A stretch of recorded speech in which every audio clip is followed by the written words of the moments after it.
Welcome to Pario magazine, where I chat with individuals who have a desire to create. Today, I'm joined by one half of perhaps Australia's most popular tag team, the Slam Pro League Tag Team Champions, the Dropouts. This man is also a former Nui Pro Tag Team and two-time IWA Trans Tasman champion. Welcome to Pario magazine, Scott Green. Hey mate, how you going? Thanks for having me on. I'm very keen. No, pleasure. Had to finish out the tag team. Had Tucky on last year now, so get you on and finish out the tag team and talk about the two different sides of the dropouts. Yes, well, for all the similarities that we do have, me and Tucker are actually pretty different. So it is a fun little nuance to talk about. So, yeah, we're here today to chat about the journey through wrestling so far. Before we dive into that, though, who is Scott Green away from the ring? Away from the ring, I think I'm like there's definitely some similarities between the characters. I'm pretty um happy going guy. Like I like to joke a lot, and I don't take much too seriously. I do take the piss out of my friends any chance I get. That's just something that I think I got from my mates back home in the country. I don't know, when you're out in the country and there's nothing to do, all you do is take the piss out of each other. So Yep. that kind of side of it is all very real. I think the side that maybe people don't see all that often is I'm a stress head man. I get my own head about things. I put a lot of pressure on myself. I comparison's a thief, man, and he always gets me. Like I'm always concerned that I'm not doing good enough. And that's definitely something that you don't want to express in a wrestling ring, but something that I've gotten more comfortable talking about now. I'm doing more podcasts and stuff, and this kind of always comes up now. So I've just been talking about it a fair bit and working through it myself. And there's a good and bad side of that. It's like the good side is that it'll push you and push you and push you and push you, and you just keep going and going and going because you don't want to feel like this anymore. And the bad side is you get down on yourself, and that sucks. But from what I can hear and from what I talk about, I talk to other guys about it, and it's just like a part of the process, man. Like the the it's good that you put pressure on yourself. It's gonna make you feel like terrible, but it's part Mm. of it.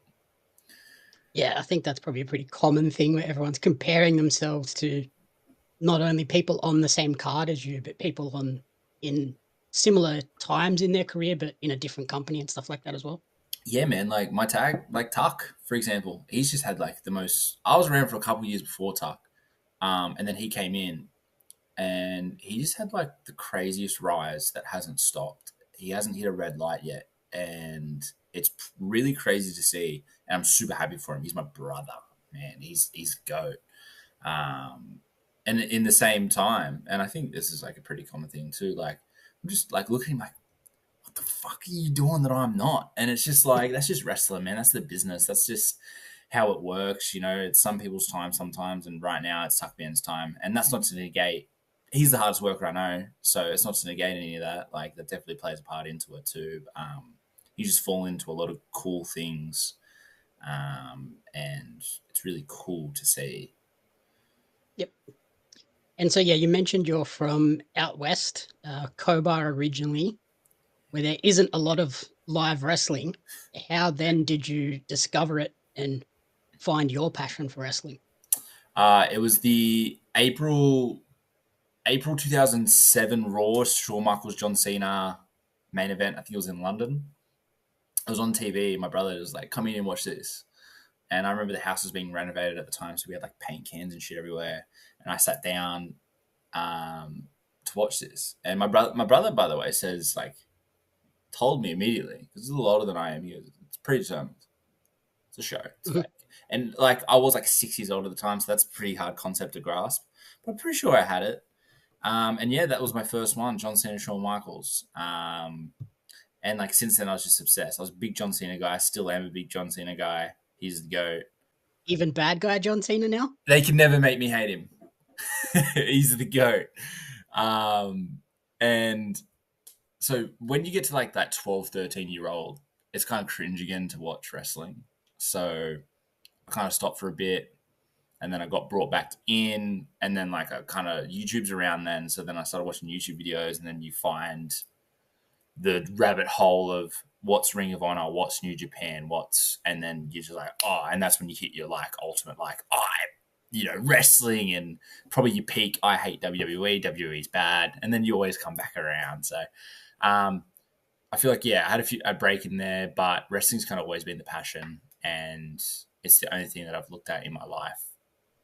It's kind of my first love, and it's the only thing that I've ever like been drawn to in life. Like I have other interests and hobbies, but like drawn to like that feeling of like I need this in my life. So obviously, to chase that passion, you had to relocate your life from Cobar to Sydney. How challenging was that process? So yeah, I moved to Newcastle first to study at uni. Well, I told my parents that's what I was doing, and I did for a time. But mostly I was wrestling at the House of Free Fighting in Newcastle, and that's where I cut my teeth there for a little bit. And then, you know, I kind of got this point in my life where things weren't working out. I was not doing real great, and something needed to change. And Grayson Waller actually pretty much convinced me to move to Sydney and chase it. So that's what I made plans to do until I broke my leg. And then I Yep. had to have 7 months off. And then from there, I moved straight to Sydney to train at Pro Wrestling Australia. Dropped out of uni and doing it hard yakka full time. Let's go. Like, yeah, it was quite a journey, but where I've ended up now, I wouldn't do it any different. Was that a mentally challenging part when you did break your leg and had to basically everything stopped and you had to come back and start again? Man, it was the biggest spin out ever. Like, I was real lost in my shoot life, and then suddenly I had like, oh, I'm going to go to Sydney and Pro Wrestling Australia, and this is going to be my new home and my new family. This is going to be great. This is what I want to do. And I decided that. And it was the first thing in my life that I kind of decided that I wanted to do since moving from Cobar. And I was like, cool, let's fucking go. And then I'm a big believer in like the universe and stuff. I like believing that the universe has a plan for us all. And the universe broke my leg. Like, and I was like, fuck. Well, I thought I had it. It was right there. What else do I need? And yeah, I returned home and lived with my parents and saw my little sister and stuff again and reconnected with them when I broke my leg. And yeah, it was a very nice time. And I think it was needed to center me, humble me a little bit before I ventured on this next part of my life, which has been so crazy. But yeah, mentally and physically, that was the most challenging thing I think I've ever faced in my life, because it was just like I decided I was going to do the thing, and then I got stopped from doing the thing, and then it's all up in the air. And I don't know what to do, and I don't know how long it's going to be. Um, yeah, it was really, and also when I moved home, I had no friends. I had none. I ended up getting a job and like worked a little bit, but I was just by myself with my thoughts for 6 or 7 months with all the things that I had done previously, just stewing it over. And then moving to Sydney was like a fresh start, which was nice. Did you ever sort of consider like, oh, that's a sign to not pursue this further? 100%. I'm sure anyone would. You'd be silly not to, especially when you believe in the universe like I do. And I thought it was a tragic irony that I did it in Sydney as well, which was crazy. Yep. And so the irony behind it all was crazy, and was like the universe was screaming at me, like, "Do not go." And then when I was living back at home with my family, it was kind of like, by year, let's see. Who knows? Maybe the leg will heal, or fucked, and I won't be able to get back in the ring. You know what I mean? So it's just going to be like Yep. a UC thing. But there was only 2 or 3 days there where I seriously considered not coming back. And that was just a lot of things going on, like personal life stuff where I was like, I don't know. But most of the time, I was always going to come back. I think that the universe just wanted me to be humbled and to chill out for a little bit, save up a little bit of money, real life stuff like that before heading down to Sydney. At least that's what I'm hoping it was. So then, since sort of returning and coming back to Sydney, you have joined forces with the Tuckman as the dropouts. Has it made it a little bit easier to have someone like him who has had a similar journey from out west to Sydney along for the ride? It is the coolest thing ever. We're pretty much like we know all of the same people because we've been in all of the same places, like and at the same time periods, and like we'll still be because we live together. We'll still be like, "Wait, do you know this bloke from like years and years ago?" And he was like, "Oh, I do." And then we trade stories, and it's like knowing that it's really cool. And then just having someone that knows your experience is quite nice, especially because the city is like much, and most of our friends are from here, so they're used to it. But me and Tuck, bro, we're just country kids. We're not used to all this Sydney stuff. And then just like yeah, he's a unit. He goes and goes and goes and goes, and being around that all the time makes you go and go and go and go. We have our own styles and tastes of it, of course, but he pushes me further than I thought I could go, and that is something I'm always grateful for. And I imagine, yeah, it sounds like he's kind of almost like a surrogate brother in place of your actual family support network who are still out in the West. For real, man. And because he's from the country and has that like that taste to him, it is refreshing like that. And yeah, he's very much. I consider him a brother. He's family to me. He's for life. He's a ride or die. So whatever happens in wrestling, outside of wrestling, he's always someone that I'm going to have by my side. Yep. So then, in terms of our interview, I was originally thinking you'd be a great fit for the commentary booth live via satellite because with your promo with the smoke-filled room going around to individual people, I was like, oh, he's clearly inspired by that 70s show. That has to be an inspiration. But you shocked me when you said you hadn't even seen that show. Never seen it. No. I Video Boy Jax Jordan, who is the goat, does all of PWA's promotional content and is, I think, the reason that PWA stands out amongst the world in independent promotions. He came to me with the idea and was like, because he's a big That 70s Show guy. He came to me, I was Okay, like, what that's is where it it? came And from. he explained it and he sent the videos and I watched it. I was like, oh, great. And then I think I watched the first like couple of episodes maybe to kind of get a feel for the show and stuff, but mostly just the circle promos. And they're fun, man. And I get them; they're great. Like, but I've never actually seen the show. So where then do you draw inspiration for the Scott Green character? So I did go to university. I stayed at university, especially during COVID. I was there, and during that time there were a lot of Scott Greens around. So I just kind of drew it from my own personal experiences of seeing people kind of like that. I think I'm not someone who can draw from movie characters or like characters from anywhere, any sort of medium, and draw that into and make that part of my personality. I think my art form is an expression or an extension of me, and however I am in that time or however I am feeling, that's what you're going to get the night of a show. And yeah, I haven't really dipped my toe in the kind of the tearing down my actual personal character and creating a new one to present to an audience, which is something I would definitely like to do one day because it's very interesting and I see people do that in the process behind it and it's cool. But myself, I like being an extension of myself when I go out and perform. And on that note, where did the inspiration for the dropouts finger pointing entrance come from? Completely stolen. I said all that like it's extension to me, but that was completely stolen. So I was at Suncorp Stadium at a Brisbane Broncos game, catching up with a mate, which watching the game. Can't remember who they were playing, but every time the Broncos score a try, the person who scores the try appears up on the Tron. Chelsea Dagger plays, and the player does this, and the Okay. crowd gets behind it Yep. too, like sporadically, like because it depends. And Suncorp's a big stadium, so it doesn't always fill out.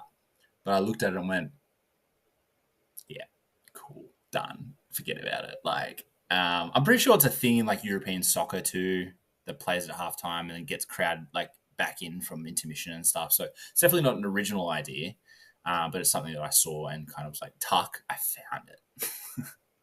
Yep.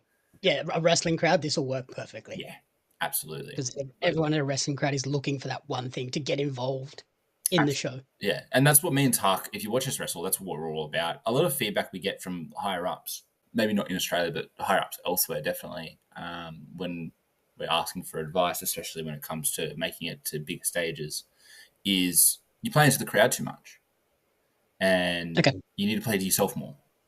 And like, we agree that when you're on TV, that's definitely going to be a thing that you got to do. But right now, when we're in it, like we just want that crowd to be right there with us because it just makes the performance so much better. Yeah, I think there's nothing better than seeing a crowd that is right into someone, whether like, yeah, you don't have to be doing the greatest moves in the world, but as long as the crowd are connecting, that makes you stand out from everyone else. Yeah, man, Because like everyone in PWA in ring, fantastic. So if you can get the crowd, that's a one little point of difference. absolutely. Like anyone can learn how to bump, not anyone, but that's not the point. Like Tuckman did, we did a match on for IWA on Saturday, and his fire, his big comeback, his big where baby faces are back in was like clothesline, clothesline, clothesline, and the crowd were, like it does not. The moves truly do not matter. Like, um, and also if you're on the same card as Robbie Eagles, right? Are you going to go out there and try to out wrestle? No. Like you can give it a go. You can probably have a really good match, but at the end of the day, Robbie's going to come out with Jimmy Townsend and they're going to burn down a barn, or Lena Cross is going to come out with Ben Braxton and forget about it. Or you can come out and make sure people remember you in a different way. And that's what me and Tucker, I think, are really good at. On that sort of making sure people remember you as well. Over the last year, I've seen you both have a big shift in how you're using social media and sort of implementing that. Um, so much so that you recently had one of your TikTok videos hit 1 million views. What was the inspiration in that shift in mindset? I think we've kind of realized that it's the way forward. I think that it only helps. It's another aspect that is going to boost our stock. If I go over to the United Kingdom, for example, and sending out my resume to book people, the first thing that they're going to do is check my social media. And if my social media says 15,000 followers, that's immediate validation that I have social reach that would boost and help their product. So that's one Yep. aspect of it. Another aspect of it is, and this is further down the line, but we're trying to make a living on professional wrestling in Australia. That is the job. It's a big job. Who knows if it will even happen in our lifetime? But that's what we're trying to do. We're trying, and a few of us have kind of looked at it and stated, well, if we want to do that, we need to hit casual mainstream audiences and land ourselves brand deals within these audiences because there is just not that much money in independent wrestling. Yep. And to do that, you need to build a social following. And so that's another aspect of it. Also, we've noticed that bigger wrestling companies are signing people based on social reach. And this is an extreme part of it. Like you'd have to have thousands and thousands and thousands, but it's definitely taken into consideration. And at this point, the scene is so competitive.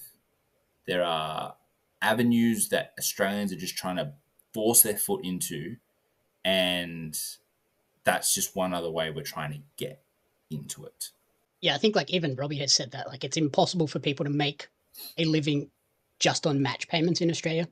Like you need to diversify and get those brand deals, merch sales, all of that extra stuff as well. So I think that's a great idea for you to shift your content. It's not just, oh, here's a photo from a wrestling match, here's a clip from a wrestling match. You're doing like little skits and interviews and stuff like that just to try and reach different people.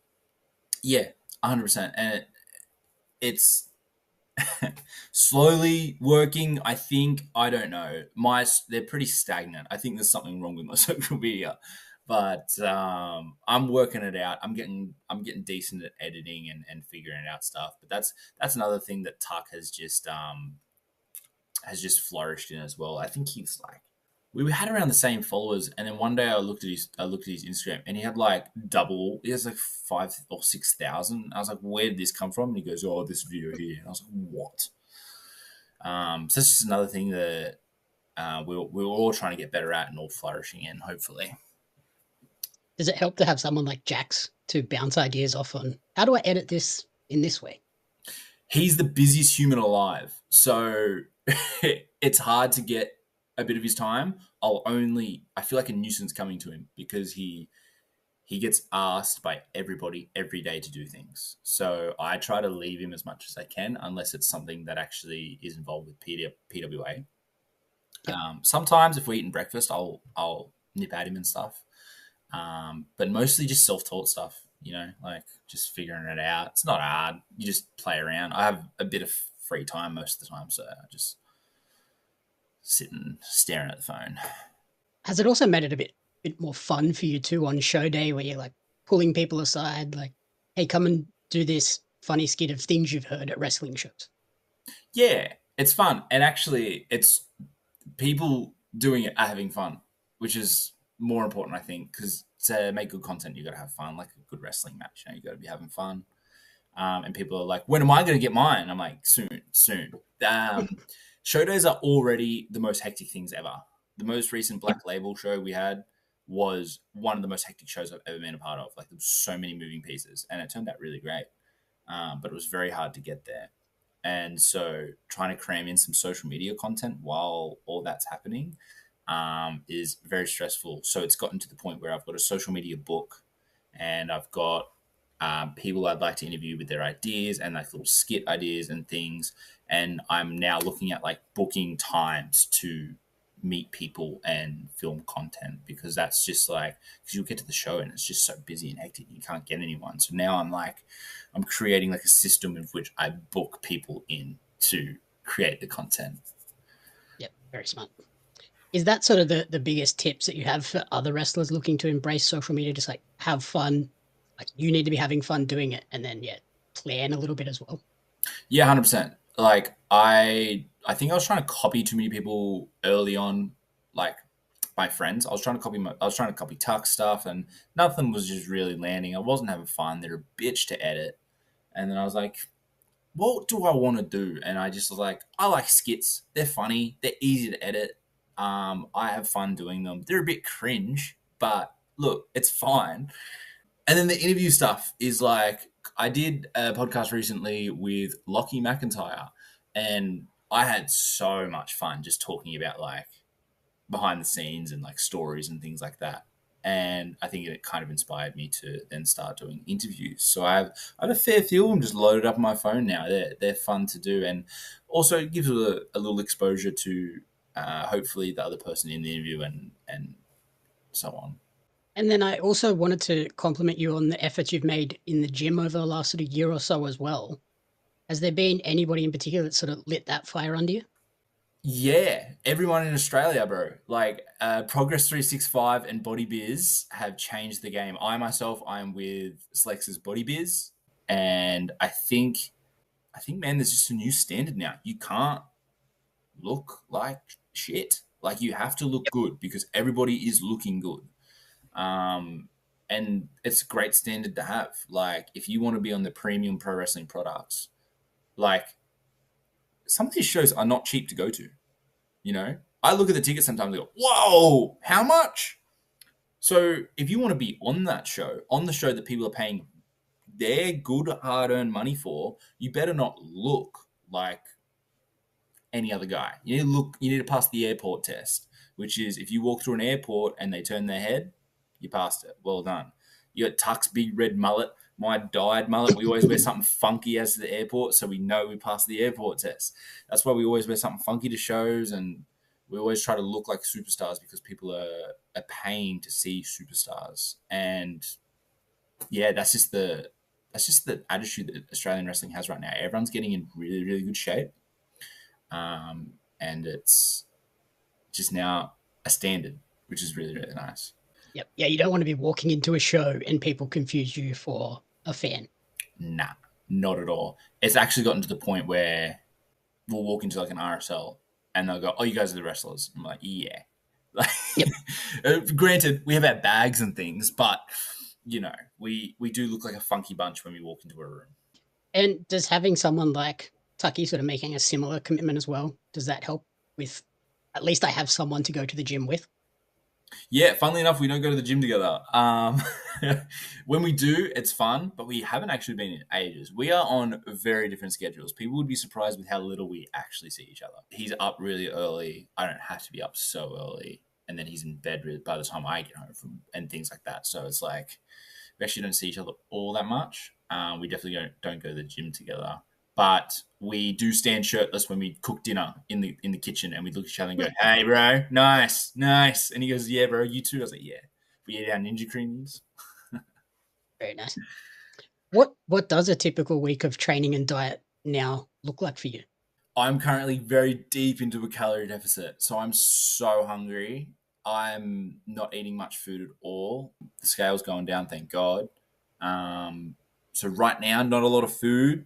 I go to the gym 4 times a week, and I like to get into the academy at least once a week. Although that hasn't been happening because I just keep getting injured, which has been really difficult lately. I've had the worst run of injuries. I've still been making shows, but eagle-eyed viewers will note I do nothing in these matches.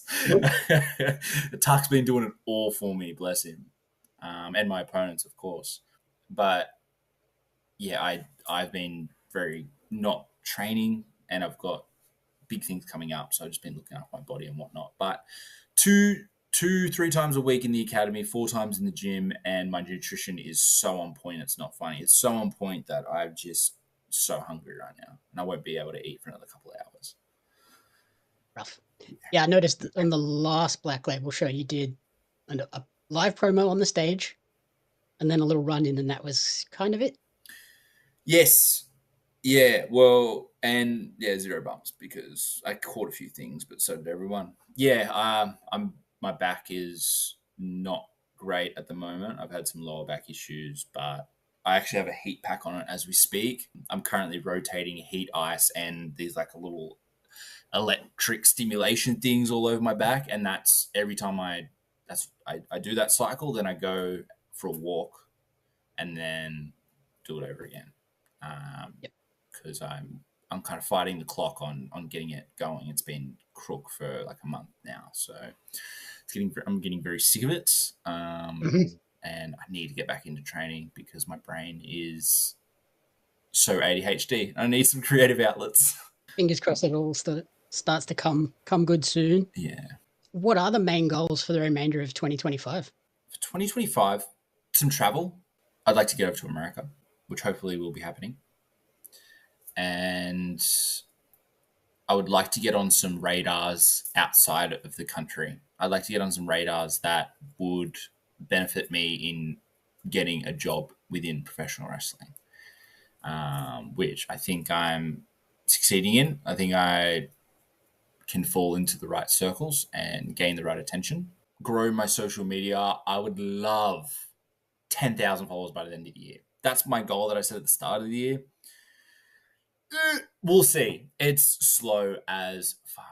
So my video, Instagram's rough yeah, at, it's at the moment. continuing process. We're trying to get there. We're growing incrementally, and WWE is coming to Australia. I want a WWE tryout. Yep. I think that when I look around the scene, I could probably name the people who are going to be there, and I can put myself amongst those people because I'm just as good as everyone else. I'm on that level. And like wrestling's flavors and subjective and tastes and whatnot, but I'm trained by the best. I perform with the best. I main event on the best. So I'm there. I can be there. It's better, but it's getting in better shape until then. It's working hard until then. So whatever happens, Making sure the back and everything's good for then. yeah, man, that's all it is. You always got to be ready. That's something I learned when I went over to the UK. It's like you always need to be prepared and you always need to be ready because you never know what opportunity you're going to get. And I imagine the PWA Metro Rumble is probably a big point on the calendar as well for you. 100%. Yeah. Every time we go to the Metro, it is. Metro is a really big show. So PWA will be returning there June 27th for the King of the Metro. My buddy Tuckman drew number 1 in the Rumble, which is a shame. I'm not telling anyone what I drew. And Jack J Bonza is at number 30. So we have two rangers, first and last. Hilarious. Yeah. Yeah, that's the next big one in the calendar, isn't it? And look, everyone wants to be the king. The odds of winning that thing are literally 1 in 30, less so even. So that may not be the best way. I'm a betting man, and that's not the best odds ever. So there's plenty of ways to get yourself into a picture. I'm hoping it's going to happen at the King of the Metro, but if it doesn't, then there's plenty of other attention I can draw from elsewhere. And then if we look beyond 2025, is there like a dream opponent or a grand goal in wrestling? Obviously, getting signed and getting a full time job is the biggest thing. Yes, that is the biggest thing. Let's let's get signed. A dream opponent's cool because actually me and Tucker have kind of hit everyone at this point with velocities, untouchables. Like we're hitting the one that has eluded us that we really want is the Pario. Dropouts in Pario, just good, isn't it? Like it would just be fun, and me and Tucker are all about having fun. So we'd love to have that match. We'd love to have an international debut. Hopefully that comes sooner rather than later. But I think it's funny when people ask about goals because I'm currently achieving my goal. Like the goals I set last year, I'm currently achieving. So you got to Yep. keep setting. I need to go back and look at my diary and what I wrote at the start of the year. I think I've like nearly hit them all. But currently, dream opponents is just like the Pareya. I'd love to wrestle Lightspeed Express if Robbie and Matt Diamond are around. I'll call that shot right now. Mhm. Old heads. It's about time to put them down. Yeah, other than that, get signed, man. International debut, more travel, keep running this country. I think me and Tucker are on a very good trajectory to be one of the best tag teams Australia's ever seen. And I want to keep Yep. that trajectory. Yeah, talk about two tag teams that really get the crowd going on total opposite ends between you and the Pareya. Those guys are absolutely hated. You guys are loved. How has that match not been booked somewhere yet? I actually we ask that all the time. I was like, how and they're in America now, so it's more difficult. But we're like, how did everyone just miss the boat on that? Like, I don't know. Maybe we talk ourselves up too much, but I think it would be a very good match, a very moments not moves match, which is what we're all about. And those boys are just fantastic and killing it. So, finally, where is the best place for people to support you and track the creative journey and help you get to Go follow 10,000 me on followers? Instagram, you Scott.green __ on Instagram. Scott Green. You'll find the Twitter from there. I can't really remember. Instagram's the main one. Please. Go.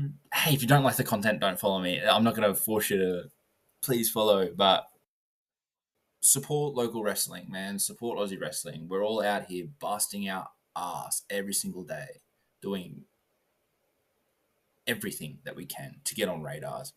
Unfortunately for Australian wrestling, we're just so far away from the rest of the world. But Yep. because of that, we've got a chip on our shoulder. And because of that, we're the best in the world. And I truly believe that in my spade of spades. So support the best wrestling in the world and let us take you with us when we go and achieve great and really, really big things. Yeah, this episode will drop the week of the Metro. So, there's probably no tickets left, but if there is, get along and check out Tuckman, Scott Green, everyone at PWA at the Metro in Sydney. Yes, please. It will likely be standing room only, but that is okay. You won't need a seat. If you do, you'll just need the edge of it because it's going to be a very good show. I've heard little whispers about what's happening at the show, what's going on, what I'm doing, and all sorts of things. It's going to be very, very fun. So please get your tickets or try to break into the building if it's sold out. I don't know. Just get there. Awesome. Alrighty. Thank you so much for taking the time to chat with me and good luck with everything this year. No worries. Thanks, mate.